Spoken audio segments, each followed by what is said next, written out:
Zach, thanks very much. We'll skip past the you guys were all right because you all thought they'd beat the Cleveland Browns. Doug, when we go into the second half, down 10, did you believe that the Bengals were not going to make this comeback win? It didn't look good. It seemed like they were putting a lot more pressure on us than we were putting on them, and it seemed like they were able to, we weren't tackling real well. They were breaking a lot of tackles, and I just thought, that Peyton Hillis, the more they kept giving it to him, they were going to take it to us, but it turned out well. Caleb, I'm going to ask you about Andy Dalton and your thoughts going into the final drive about this quarterback.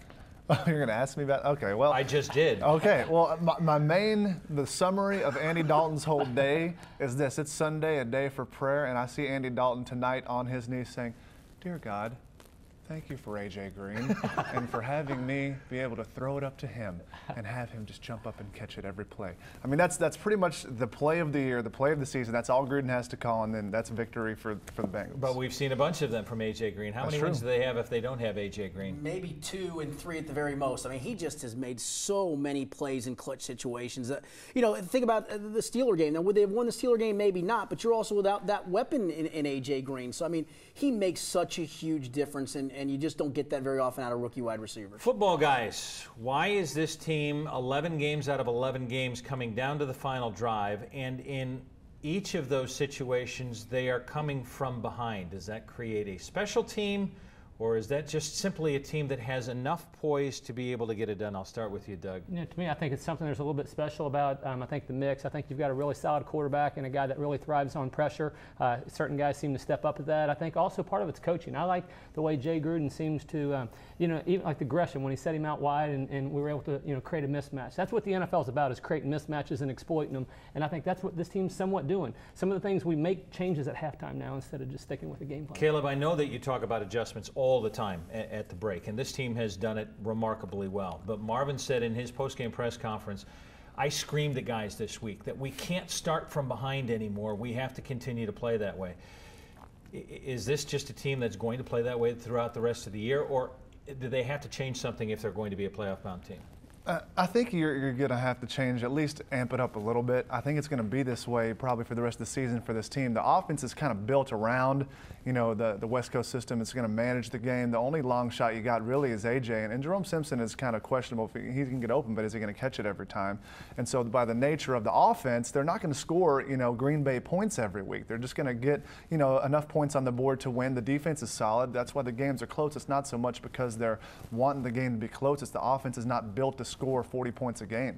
Brad, I don't think you see Andy Dalton taking a lot of chances when games are close. You see him take chances when they're trying to come back, where you have to take chances. And I think because the defense is good enough, because you're not going to score a ton of points, I think this is one of those teams that's going to do this all year because they're not going to need to take chances. They don't want to take chances until they absolutely have to. And fortunately, when they've had to, they've made those plays. Geno Atkins said to me in the locker room after, it's just as simple as we make adjustments. And I don't know whether that's a simple thing, but it seems that this team really struggles. If you're putting on a coaching staff to say, here's what our game plan is, and the game plan doesn't work in the first half almost all of the time, I know that you get to give credit to the coaching staff for making adjustments in the second half, but how about playing in the first half? This team is now 100-40 in the fourth quarter. The other quarters aren't quite the same. Does something change in the first half as you go down? I mean, you got Pittsburgh Steelers next. Well, the game of football, just like most other games, is they look at the end of the game and they figure out who has the most points at the end of the game. It doesn't matter who wins at the end of the first quarter. At halftime, you heard it here. I will tell you that Vince Lombardi had a great saying. It was like, we will win the fourth quarter, all right? Fatigues make cowards of us all. Those kind of sayings have a reason in football. Is because it does take 60 minutes to play the game of football.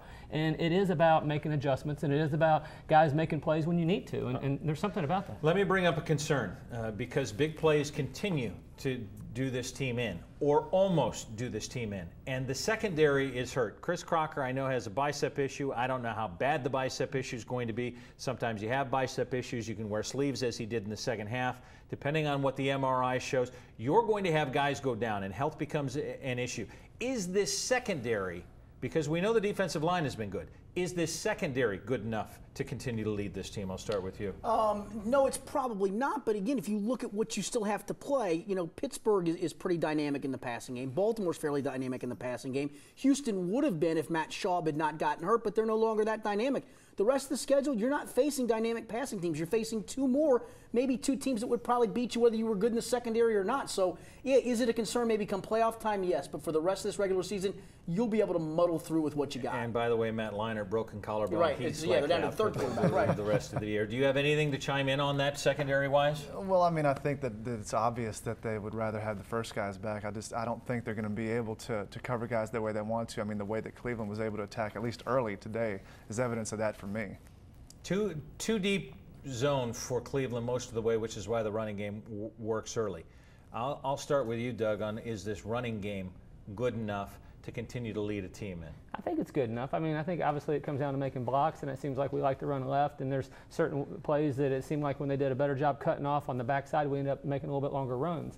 But, running game is about sheer just knocking the guy over in front of you and stealing off blocks. This team, when it's won, for the most part, past history, has won the turnover battle. And this team is not getting a ton of turnovers. They don't put the ball on the ground a whole lot. I think Andy Dalton's fumble today was only the second one that they've had all season.